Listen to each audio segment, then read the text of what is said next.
The Avengers Doomsday cast has officially been announced, so I'm going to rank all the casting announcements based on my excitement.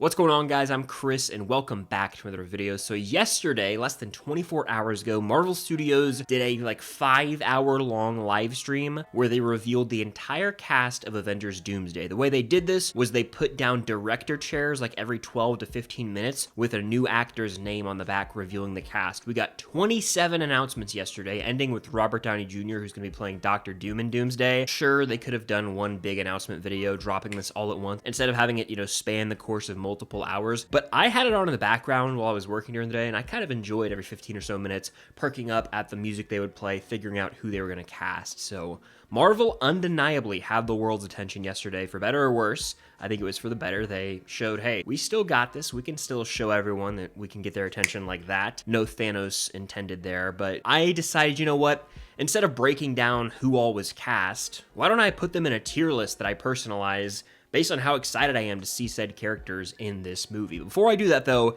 hit that like button, comment down below your favorite cast announcement from yesterday, and of course, subscribe and hit that notification bell to help me reach my goal of 150,000 subscribers here on the channel. Without further ado, I say we just dive into this thing. All right, so the tiers I have are LFG, little Deadpool and Wolverine reference, and that would be, the characters I'm the most excited about being in this movie. It's good to be back, meaning they're a character who's been around, and it is very good to see them back. We already knew, but yes, because some of these casting announcements, we already knew they were going to be in the movie, but yes, I'm excited to see them. Cool, I guess, and don't really care. We'll see if anyone ends up and don't really care. But I have these characters in order of announcement. So Chris Hemsworth's chair was first, and Robert Downey Jr.'s chair was last. So I have them in order of the way they were announced. So let's do this thing. First up is Chris Hemsworth's Thor. He's announced to be returning in the movie, and we didn't know he was going to be in this. It's not shocking news because Thor is one of the remaining original Avengers who's still alive and exists and has a fairly prominent role. The last time we saw him was Love and Thunder, which was summer 2022. And the way that movie ended, it was yeah, we could see more Thor at some point. So I'm going to say, you know what? It's good to be back with Thor. I did not care for Love and Thunder. It was my least favorite MCU movie, but I still think Hemsworth is great in the role, and that movie was just doomed from the jump almost, with just the script being atrocious. But when it comes to him as Thor, he is one of the most iconic MCU characters. Of course, it's good to be back with him. I hope we get a fresher take on the character, and that the humor they go with for Thor, because they've kind of made him more humorous over the years. I hope that it works, because it just missed the mark entirely for me in Love and Thunder, but it's still good to be back with him, and he's one of the OG Avengers. Of course, I'm going to be excited to see him return. Next, we've got Vanessa Kirby as Sue Storm. So the entire Fantastic Four was announced to be in both Doomsday and Secret Wars a while ago, and so this wasn't a surprise remotely to me. In fact, I think they should have just announced the Fantastic Four all at once, instead of having them each occupy a different chair and taking up more of our time. They could have just done one chair with all four names, or shown 4 chairs in succession. I would say we already knew, but yes, because I'm obviously very excited that the Fantastic Four are going to be in an Avengers movie. They're going to play a prominent role moving forward in the MCU, it seems. So we already knew she was going to be in this, but yes, so I'm putting her in that tier right there. Can't wait to see how she, tackles this role in Fantastic Four First Steps, which comes out in only, April, May, June, July, 4 months from today. The movie will be out in theaters. It'll be opening weekend. So we're almost there, folks. We're getting real close. And I'm a fan of that casting choice for Fantastic Four. So to see her in an Avengers movie, absolutely. Next, we've got Anthony Mackie as Captain America. Same situation. We already knew he was going to be in this movie. He's Captain America. He's pretty much probably going to be the leader of the street level side of the Avengers, and the end of Brave New World really set that up. There was a subplot of Brave New World dealing with him sort of coming back in, leading the Avengers. I'm going to say we already knew, because duh, he was going to be in this movie. But yes, so I'm going to put him actually right here, and we already knew, but yes. Next, we have Sebastian Stan as Bucky Barnes, who we last saw in Brave New World. Technically, he has a quick scene there. He's coming up in Thunderbolts, one of the main characters there, and there were reports that some of the Thunderbolts were going to be in the Avengers movies, but never was there confirmation as to who exactly would be in the movie. So we did get the Thunderbolts announced here. A lot of them, I'll get to them, throughout the video in the order they were announced, but we never had, with 100% certainty, Sebastian Stan's name attached to the Avengers movies. But to that I say, It's Good to Be Back. I love me some Bucky Barnes. I'm going to put him in It's Good to Be Back because we didn't know he was going to be in this movie, so it was like awesome. We knew some Thunderbolts would be, but we didn't know Bucky would be in here. This also confirms that he's not going to die in Thunderbolts, which I know some people have beef with the fact that they announced Thunderbolts because it's like, oh, they spoiled the movie. And my counter to that is, forever, the MCU's always announced like big team-up movies that are a couple years out. And for example, Age of Ultron, the second Avengers movie, was announced, I'm pretty sure, a couple years in advance, if I recall correctly. And so we watch Iron Man 3, Thor 2, Captain America the Winter Soldier. You can watch those movies and be like, yeah, they're not going to kill those Avengers. I don't feel like slighted by this news. I'm not like, well, damn, all the Thunderbolts live. Like, why would they kill them all? Marvel has never been a franchise that's killed a lot of main characters. I mean, in all the team-up movies, the first team-up movies, look at Guardians of the Galaxy. Who really dies in that movie? None of the main Guardians, right? Even in Guardians 2, Yondu bites the dust, but he's not like one of the OG main Guardians, if you think about it. Then you look at a movie like, say, The Avengers. None of the Avengers die. They almost kill Iron Man, but they didn't. So Thunderbolts will probably kill Taskmaster, because Taskmaster's not announced for this movie, so that's one death. But there's also, like, more to these movies than just killing heroes. I feel like it's really easy in today's society, especially with like big popular shows as well. Like, I feel like it stems from Game of Thrones almost, where we're all like theorizing, oh, who could die, who could die, who could die? When movies and shows have never really been about slaughtering off half their main characters in every movie. It's bad business, in my opinion, especially if someone's character arc isn't going to wrap up properly. You just kill them off. It's kind of a waste. I feel like Game of Thrones rotted our brains, and I love that show, by the way. But I feel like that's the show that really changed our perception as to like, oh, death theories going crazy. Like, the MCU's killed Black Widow and Iron Man, but it was in Endgame, which was like the final movie of that era of the MCU, right? So if they're going to kill any of these characters from the Thunderbolts, it's probably going to be in Avengers, Doomsday, or Secret Wars. Why would they do it in a movie where they're first establishing a team? I don't know. I don't think the stakes are any lessened, and that's just my 2 cents on it, because who knows what the plot of that movie could be. They could set up something that bleeds directly into these Avengers movies, raising the stakes maybe higher than they've ever been. So that's my 2 cents on that little rant for you, but it's good to see Bucky back. Next, we've got Letitia Wright's Black Panther. I don't know the direction they're going with the Black Panther franchise, because at the end of Wakanda Forever, we see T'Challa's son who could grow up to take on that mantle. And then there was like some leaked concept art that potentially teased like a variant of Black Panther played by a popular famous actor. So, I don't know how to feel about this. I would say cool, I guess. Cool, I guess. I don't know what direction they're taking Black Panther in the MCU, but Letitia Wright, she is Shuri. She ended up becoming Black Panther at the end of that Wakanda Forever film, and so cool, I guess. Next, we got Paul Rudd as Ant-Man, who is honestly one of my favorite of the like early phase MCU characters who's still around. He's charming as hell in this role, so funny in every single MCU project he shows up in. And Quantumania wasn't all that, I get it. Ant-Man and the Wasp was fine, but anytime Paul Rudd shows up in a team-up movie, he's gonna steal some scenes. Look at Civil War. Does anybody have any orange slices? Look at Endgame. Even the scene in the first act of the movie when he's running around trying to find Cassie, like, that is devastating stuff. I'm gonna say it's good to be back. I'm gonna put him right here. Good to see Ant-Man back in an Avengers movie. It just feels right. Next, we've got John Walker, who was in The Falcon and the Winter Soldier. He's going to be one of the Thunderbolts. He's going to survive the movie. Spoilers.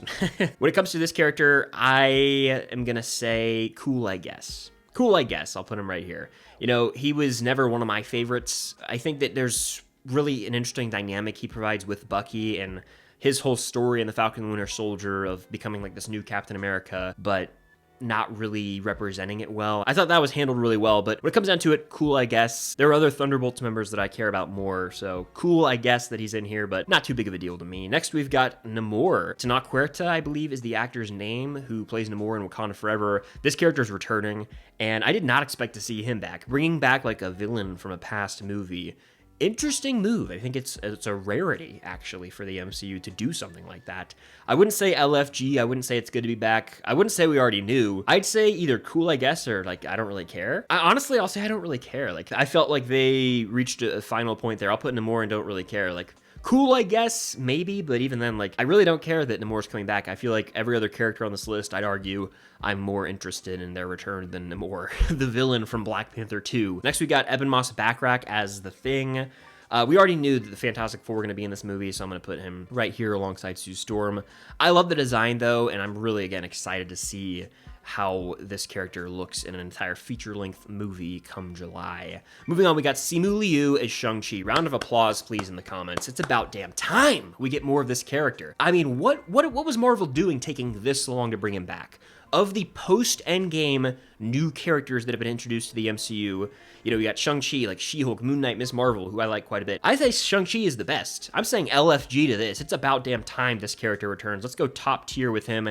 Shang-Chi finally making a return to the MCU. This movie, the first one, deserved a sequel a long time ago. I don't know why we haven't gotten that film yet. It is such a blast. We get to see this fantasy side of the MCU, and the action's top tier. The director of Shang-Chi is taking on Spider-Man 4 with Tom Holland, Destin Daniel Cretton. I mean, why would I not be excited for this? Give it to me. LFG with some Shang-Chi, all right? Next, we got Yelena Belova, who is played by Florence Pugh, one of the Thunderbolts. Again, we knew some Thunderbolts were going to be in here, but we didn't know for sure who.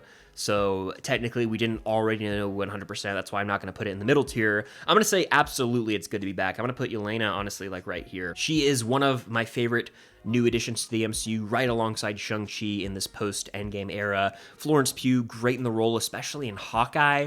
Man, you know, I'm really excited to see her back. And I can't wait for Thunderbolts. Now that we're almost there, we're about like a month away, roughly, because, I mean, it comes out May 2nd, I want to say, and it's really almost April 2nd, if you think about it. So that's next week. We're about a month away from the next MCU movie. It's good to be back with Yelena Belova. Next, we got Beast, played by Kelsey Grammer. Last time we saw this fella was in The Marvels, the post-credit scene with Monica Rambeau. That is going to directly play into these Avengers movies, I think. Whatever universe they're in could, in fact, be the universe where the rest of these X-Men are. I'm talking Professor X, Magneto. We'll talk about more of them later in this video, but I feel like that's going to end up playing a bigger role than we might have initially thought when we first saw the Marvels. But when it comes to Kelsey Grammer's Beast, Beast is probably one of my favorite X-Men. I'm actually watching X-Men 97 for the first time right now. I'm a slacker, McFly. You can watch along with me on my Patreon, link down below. When it comes to this character, Beast is lovable, all right? He's got the brains. He's also not afraid to kick some ass and throw down if he needs to. So we had no clue that this character was going to be in this movie. None. So I'm saying LFG to that, top of LFG right now. I mean, we had no idea. You know, we'd seen him, so it wasn't like, oh, that's insane. Like we saw him in a post-credit scene. So it makes sense they're bringing him back. But some of the characters later on this tier list, completely out of the blue. Shocked me for the better. So LFG to Beast, that opened the door for a lot of other X-Men announcements, which got me even more excited maybe. So next we have Louis Pullman, who's going to be playing Bob / Sentry in Thunderbolts. Of the announcements, I guess this one is maybe the most spoilery of Thunderbolts, but even then, it's not that deep in my opinion. So I'm going to say cool, I guess, because we don't know this character like we do with the other Thunderbolts members. We've seen them in previous MCU projects. This is the first time this character will have been in the MCU, so I'm going to look at this tier. I'm going to say back of cool, I guess, because, you know, I don't know how they're going to handle him in this movie. Very interested to see what the deal is with that guy, actually, the role he fits in Thunderbolts. Danny Ramirez is next. He plays Falcon in A Brave New World, and he's like Cap's right-hand man, just like how Mackie's Falcon was to Steve Rogers. I think we kind of did know. It's kind of a 1-2 punch. It's a package deal. We knew Mackie was going to be in this movie. We can assume Ramirez was going to be in this movie, and I think there was a report a week or so ago that confirmed that he was like over where they were filming. So I'm going to say we already knew, but yes, because him and Captain America, kind of a 1-2 punch, kind of a package deal. It's like no duh, right? I mean, Mackie's Falcon was in the Avengers movies with Evans, Steve Rogers, so it only makes sense to continue that trend with these Avengers movies. It's like, it's a no-brainer, really, so we already knew that. Next, we got Joseph Quinn, Johnny Storm. Again, we already knew, but yes, going at the top because I'm so excited to see him. Eddie Munson, baby. Also had a great career post-Stranger Things with A Quiet Place Day 1, with Gladiator 2, and he's just going to continue to rise. He's got Warfare coming out in the month of April.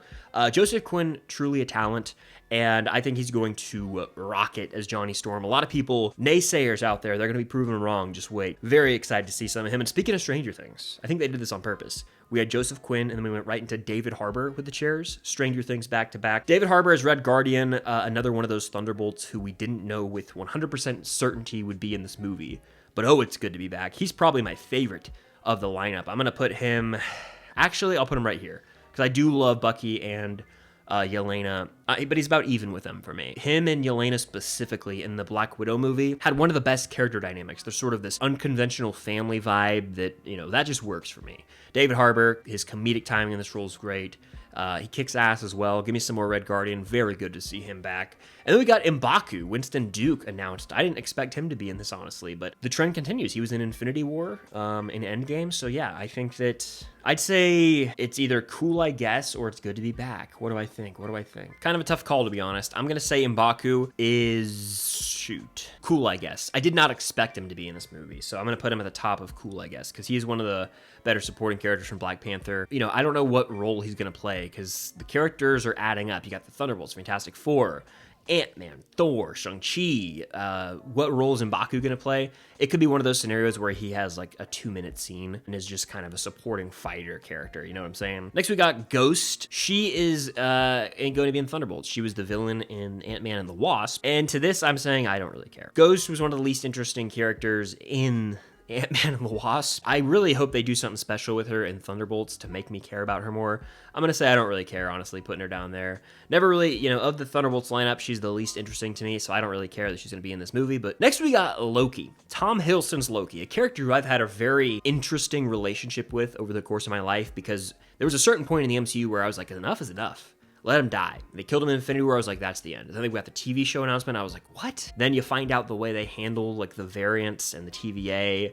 Then you roll around to season 2, and I'm like, as you can see in this picture right here, what a masterful way to conclude that character.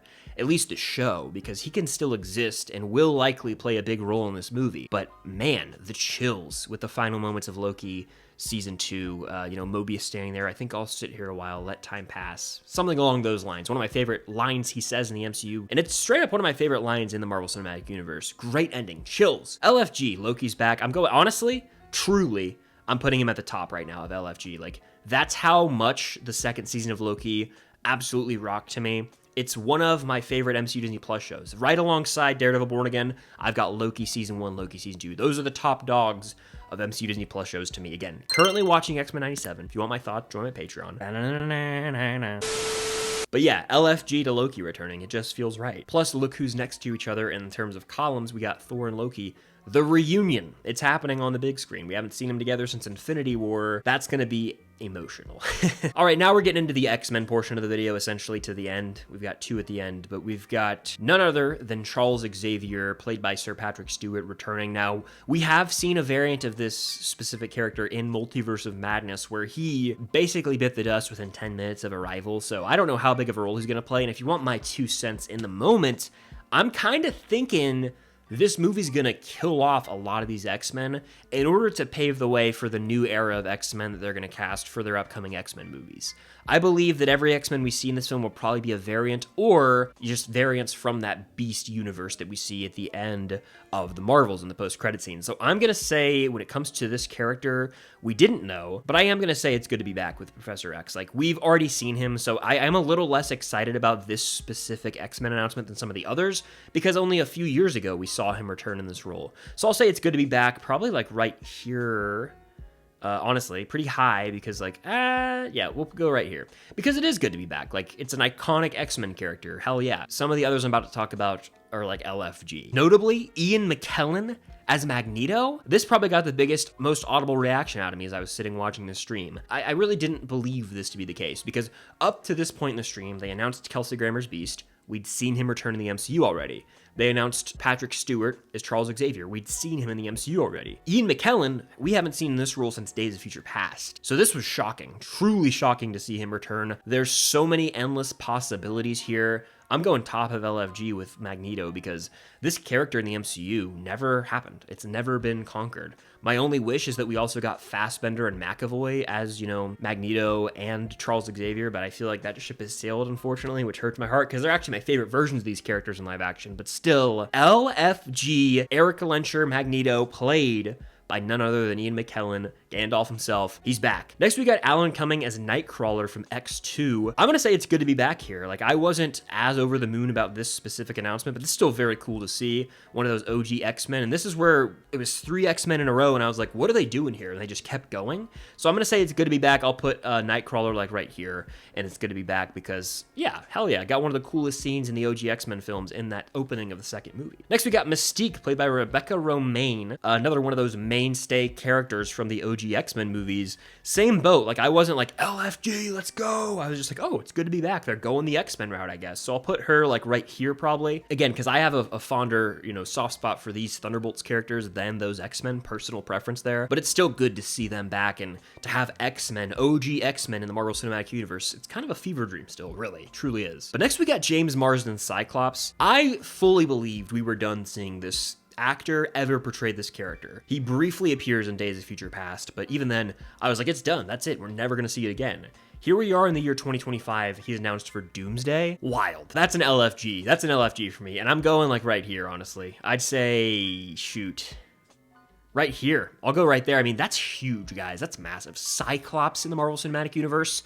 I thought for sure after this was announced that Hugh Jackman was up next along with Ryan Reynolds. Now, I think they're not done announcing the cast. An article came out yesterday from the Hollywood Reporter that apparently Marvel's not done announcing the cast. This was just like the beginning. But also, I believe firmly that some of the big name MCU actors, they're going to be saved for Secret Wars, but also they're probably going to be reveals in this movie. They don't want to reveal every single actor in this movie. There want to be some surprises. And so, yeah, Cyclops though, James Marsden, LFG to that. That's so cool. I thought he was going to be in Deadpool and Wolverine. And so there were rumors circling he was going to be in that. Well, maybe all along they were actually for one of these Avengers movies. So there you go. The more you know, right? Speaking of Deadpool and Wolverine, Channing Tatum.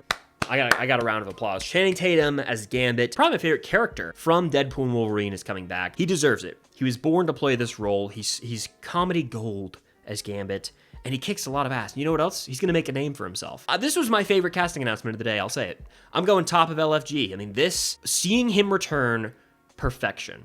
There was a deleted scene in Deadpool and Wolverine. As you can see, I screenshotted it here, where one of the Marvel sparkly circles opened up and he's looking through it. That could easily lead into him showing up in the next Avengers movie, Doomsday. So LFG, I can't wait. I hope that they let him have like one really raunchy line. Oh, I hope they go for it. And then there were two. Next, we got Pedro Pascal as Reed Richards, who we all know is going to be in this movie. I'm putting him right here, probably, as we already knew. But yes, at the top of that, because I'm so excited to see Pedro Pascal in the MCU. The Fantastic Four, please don't disappoint me. Please don't. We're only a few months out. Please deliver. But we already knew those four were going to be in this movie. But yes, hell yes to that. I think them saving Pedro for the very end signifies he might be one of the main leads of the film, if I'm being completely honest here. And then rounding out this list, we've got Robert Downey Jr. as Dr. Doom, who is the main name of this film, Doctor Doom, Avengers Doomsday. We already knew this a long time ago, since July, San Diego Comic-Con, but I am going to put this in the top of we already knew,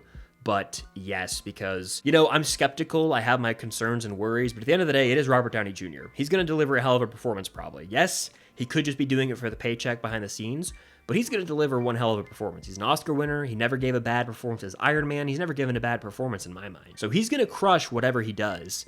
Can the movie that surrounds his performance deliver is the question I ask, and I hope so. I hope that, this doesn't disgrace his legacy as Tony Stark. That's a big fear of mine.